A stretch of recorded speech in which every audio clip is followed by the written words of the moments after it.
All right, let's now welcome Professor Isaac Khambule, who's the Professor of Political Economy at the University of Johannesburg, to further deliberate on these developments. Professor, great to have you with us on the show. Welcome. So what do you make of this appointment?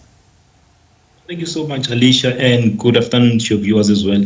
It seems to be a great appointment in as far as we look at what the South African government is trying to attain based on getting Mcebisi Jonas as one of the key people. I mean, with his political and as well as his economic expertise, it's bound to play an important role. But again, we also need to ask ourselves as to what are some of the core outcomes that we are hoping to achieve. And secondly, if we also look at these outcomes, are they necessarily aligned to what the US is seeking at this particular point? Because we know for a fact that there has been a lot of false narrative that has been perpetuated about South Africa committing genocide and as well as other atrocities such as not being pro-friendly to the Afrikaner community. So that on its own also plays an important role, and it seems to have been that we've taken an economic decision as South Africa in terms of who we are going to send forward.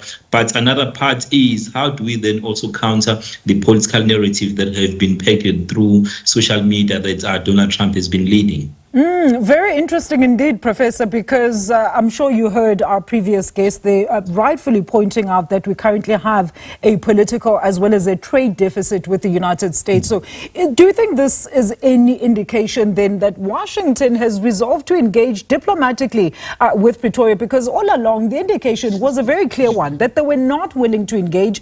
Just this weekend alone, Trump tweeted that misinformed narrative about land grabs taking place in the country, and possibly citing that as one of the reasons he could not attend the G20 summit that will be taking place in November.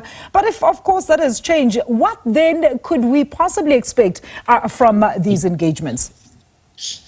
I don't think that anything much has changed from what Trump was tweeting over the weekend and what is currently we are seeing in South Africa, some of the developments. But what is likely to be happening is that the US is ready to continue discussions with South Africa in relation to economic and as well as trading deals. And of course, we know that we have some of the key resources that the US needs for its economy. So we know we are an important partner.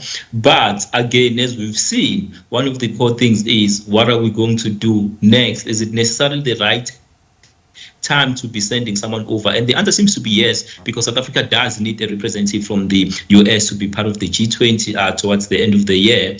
But I think as it stands, it's still too early to tell, but I know for a fact that there are certain political issues that are at the back of these current issues between South Africa and as well as the US. Some of them are, again, as we know, are also linked to South Africa taking Israel to the ICJ, of which is something that the US does not really welcome. So again, how is Jonas going to negotiate all of those core issues and represent South Africa's posture, and at the same time also being able to represent South Africa's economic interests? But for now, it seems as if it is the right step. But does South Africa have the ear of the US at the moment, of which may seem that it is something that is unlikely to be constructive at this particular moment? Because I feel that the government was supposed to wait it out and see how the US government reacts. Until then, we probably come up with a position towards mid-June.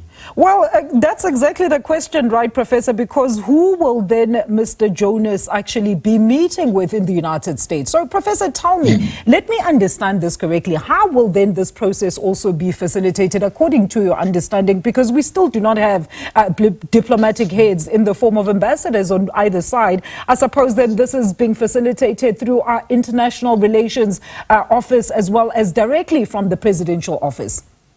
It's definitely being facilitated through the Department of International Relations. I think also need to come to terms with is that there seems to be quite a lot that is happening and there is a display. But so far, it is clear that it is mainly the Department of International Relations and as the president that seems to be talking to the Secretary of State in the US rather than any other officials, because we do not have anyone representing the country as it is within the US. And I suppose our previous guest also alluded to the fact that Trump actually largely deals with envoys. So, of course, now, and he did allude to the fact that there's bigger issues that just are diplomatic tensions with the United States. There's the added issue of the those additional tariffs, of course, and the possibility of South Africa being removed from AGOA. So quite a lot of delicate balancing, Professor, on these key issues that South Africa actually needs to do.